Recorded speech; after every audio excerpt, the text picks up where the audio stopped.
Ja se zovem Jurica Kvinta i svjetioničar sam na svjetioniku Struga. Ja sam treća generacija svjetioničara jer su mi svjetioničari bili i otac i dida. I što je zanimljivo, sve tri generacije su radili u 3 različite države na istom mjestu. A?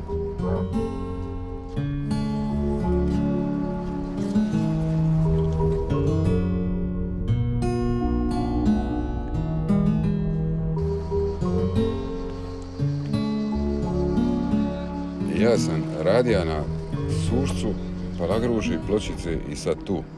Ali sam tijekom života, budući da su mi dida i oba dva dida, i od matere, otac isto je bio svjetioničar. Budući da su oni bili svjetioničari, bio sam na dosta tih svjetionika tijekom života, ali radio sam samo ovdje na dubrovačkom području. Ovo je poseban način života. Čovjek ima mir sa familijom, nema prednost je što nema nekih stresova koje bi inače mora imati u nekakvom mjestu koji ima par hiljada ljudi gdje se živi, ne znam, ujutro na posao, popodne na dica, vamo, tamo. Posao se mora napraviti, ali nije tajming da to ide u 8 ili u 10. Sasvim je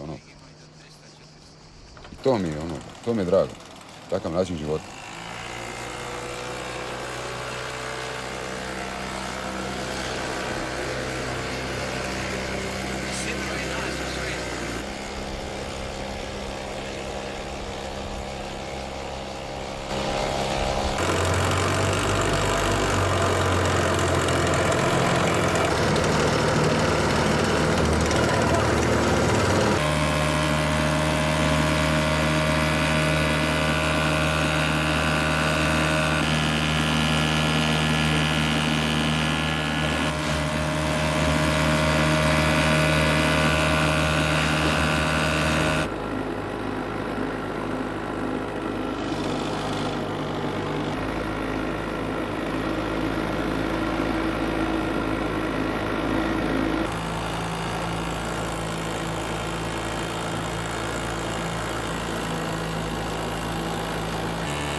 Ja se zovem Kvinta Ivan. Ovdje sam radio na ovom svetioniku. Radio mi i pokojni otac, a sada momentalno sin radi. Trebali oživjeti. A mora se tražiti posao koji i kakvi. A na koncu konca pokojni otac mi je bio svetiončar i ja. I donekle sam to zavolio i eto ga, čitavi 40 godina sam tu u toj svetiončarskoj službi bio.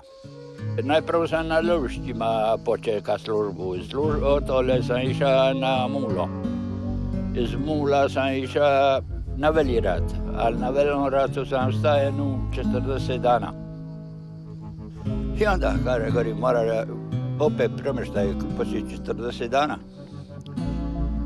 I predlažu ili na Dugi otok da idem, bija sam na Dugom toku, ali na drugu stranu Dugog otoka. Ili gori na Palagružu. Onda sam prihvatio rađe Palagružu i na Palagružu sam napravio 5,5 godina. Ja ovaj posao volim, a sada nisam bio zadovoljan u rukovodstvu našomu, jer oni su gledali svakoga osim svetiončara. Svetiončar je bio njima škart i zadnja meta. To bože, po mom mišljenju, su nas to natjerali, to su magare natjerali da imam ka ispit svetiončara. Znači, došli sam ja dobio ispit svetiončara, oni su se oslobodili sve ruke, oprali svoje ruke i znači, ti su kvalificirani i sad se misli, pa je dalje kvarovi ili onaj. Odgovaraš ti, a ne ni direktor, ni drugi kadrovski. Ali malu pomoć su davali u vezi toga. Nego bi ti dalo materijala da možeš opiturat, da možeš izdržavati zgradu, a ono drugo, ljekarija, bila je postojala neka mala apoteka, ali od te apoteke malo je bilo koristi i za žive i za mrtve.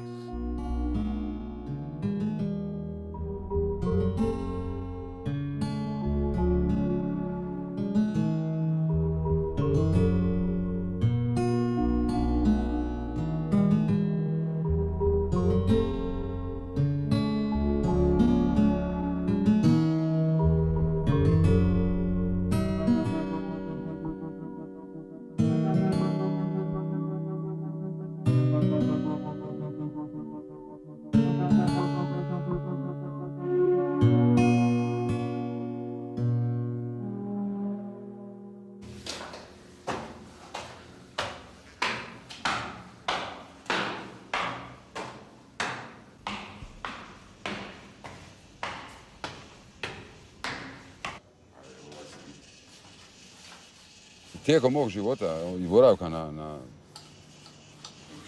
svetioniku prošao sam, šta ja znam, prije dok se trebalo biti budan noću, mora si ići najmanje 3-4 puta tijekom noći.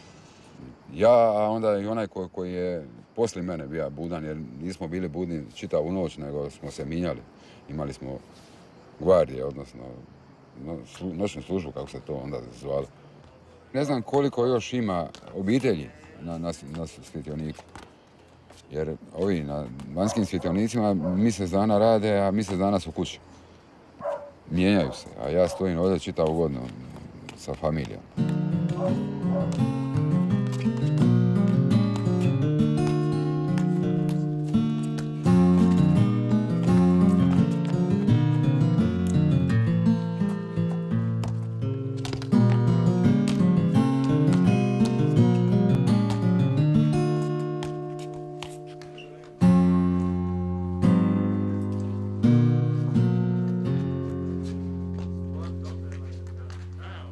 Ja sam Nada Kvinta, žena svetiončara Jureta. Živimo 15 godina na svetioniku. Prvo smo živjeli na svetioniku Sušac 2 godine. Poslije toga išli na Palagružu godinu dana. Pa smo živjeli na Pločici. Kad su djeca, imam 2 djece, malo porasla, došlo je vrijeme za predškolsku. Onda smo došli ovdje na otok Lastovo, gdje i žive roditelji moga muža, imamo kuću u selu, imamo nešto poljoprivrede. Tako smo se počeli baviti s time jer nam je puno bilo lakše, a i djeci je bilo ljepše kad su uključili u život sa ostalom djecom, jel tako? I živimo, radimo, bavimo se turizmom, obrađujemo polja, radimo ulje.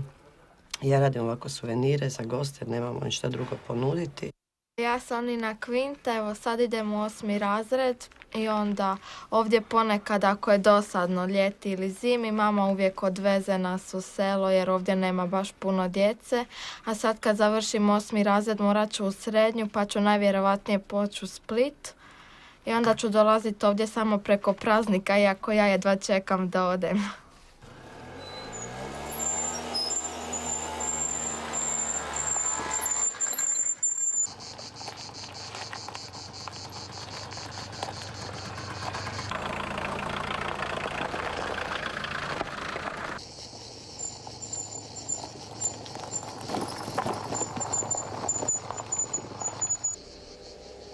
Moja djeca idu u školu u Lastovo i svaki dan ih vozim 10 km tamo i 10 km nazad, jer drugog načina nema da idu u školu. Sad, njima najviše, ta vožnja njima ne pada toliko teško koliko im pada šta poslije škole opet dolaze tu, a oni bi možda malo se družili sa ostalom djecom, ne znam, igrali balun, ne znam, šta već rade djeca u njihovoj dobi.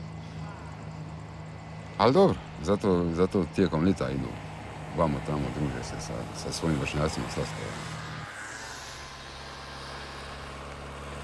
S obitelji živjeti na Svjetioniku ne bi se moglo da se obitelj ne slaže jer bi to bilo nas četvoro sami da se ne slažemo, to je panika. Ne? Jer kaže i stara ona izreka, kad čelja nije tijesna, kuća nije tijesna ili obrnuto. Nije bitno. Ali mi se dopunjavamo i slažemo. Čitava familija.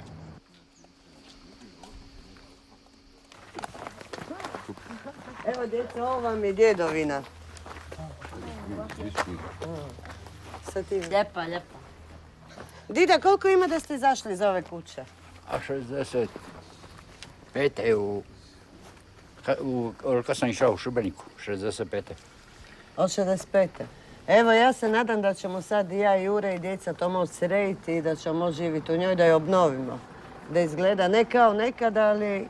Bolje nego nekad. Malo bolje nego nekad. Lijepo je. Djeco, da se vi slažete? Da. Bravo. I ti se slažeš, Ljubavi. Bravo.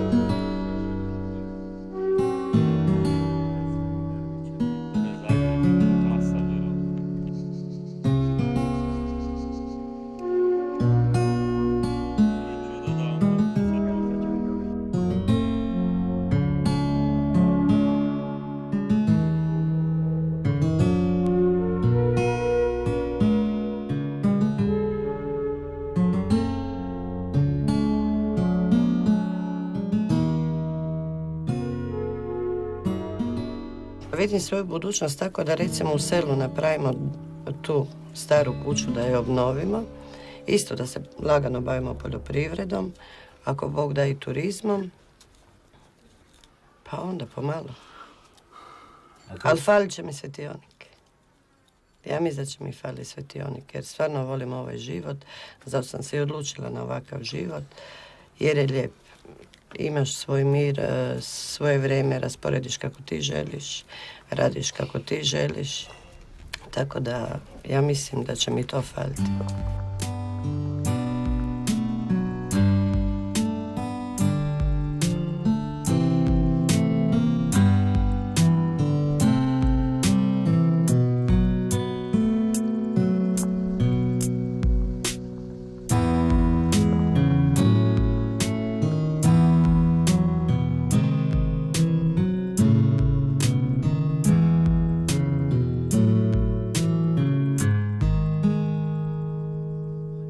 Ja sam Tin Mrvac, ja sam sa Lošinja, često dolazim ovdje na Svjetionik kod tete Nade i strica Jure. Ja njih jako volim, oni su mi poput oca i matere. Meni je jako lijepo ovdje jer ovdje se osjećam kao da imam novu obitelj. Jer ja sam imao oko mjesec dana kad mi je otac poginuo u ratu i sviđa mi se ovdje. Jure mi je kao drugi otac ovdje. Nada se prema meni ponaša jako lijepo, kao da sam njen sin. Pomažem teti u kućanskim poslovima.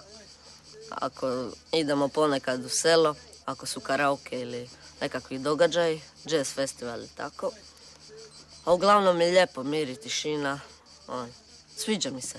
Jako vodimo turiste gore i tako. Ja se nadam da još dugo neće Jure otići u mirovinu, zato jer je ovdje prekrasno i htio bi ovdje dolaziti svake godine i ostajati što duže moguće. A kad Jure ode u penziju, ja se nadam da će imati možda kuću dole u selu ili negdje, pa da će opet moći dolaziti, tako da ću moći ići gore, tako da vidim malo Svjetionik, da uživam u ljepotama. Kad odem u mirovinu? Wow. Nemam pojma, nisam to nikad mislio u piću. Ko će to misliti? Nemam pojma. Kad odem u mirovinu? A ništa, negdje na miru, ono.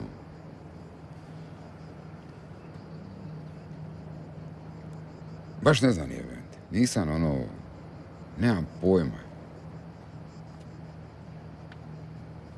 Možda, kad odem u mirovinu, volja bi nekako, ima nekakvu staru kuću u selu, u Lastovu, to napraviti, tamo, ono, provesti. Koliko već bude vremena. Ne bi se micao s Lastova, ne bi, ono, nije mi, ne privlači me buka i vreva, ne više.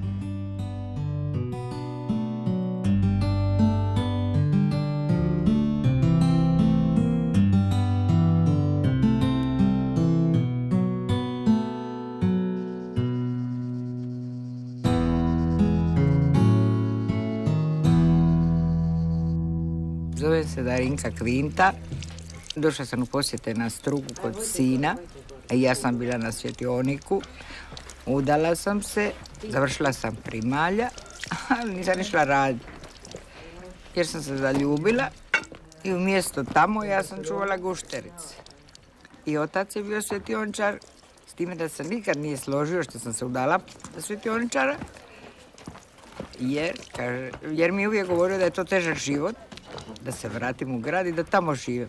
Međutim, ja nisam slušala, jer ljubav je ljubav. Na Svjetioniku dok sam bila, bilo je loše, jer to je bilo odmah iza rata. Nije bilo ko sada, struja, voda i sve to, nego smo živjeli na rombizonski način.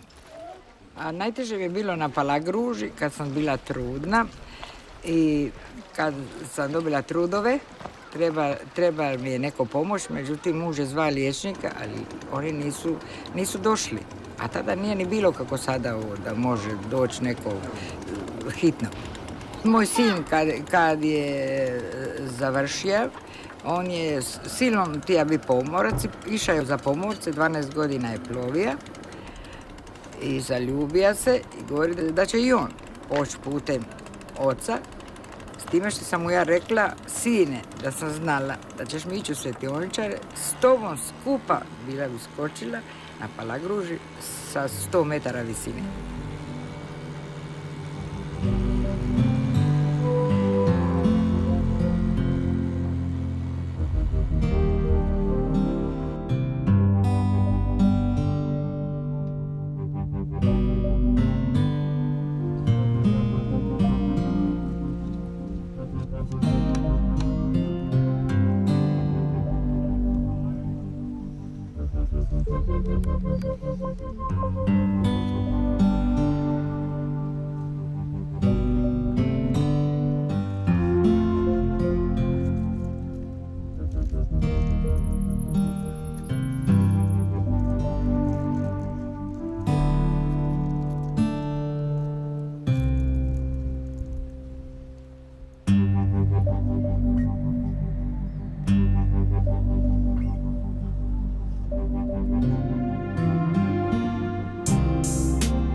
more mene znači život.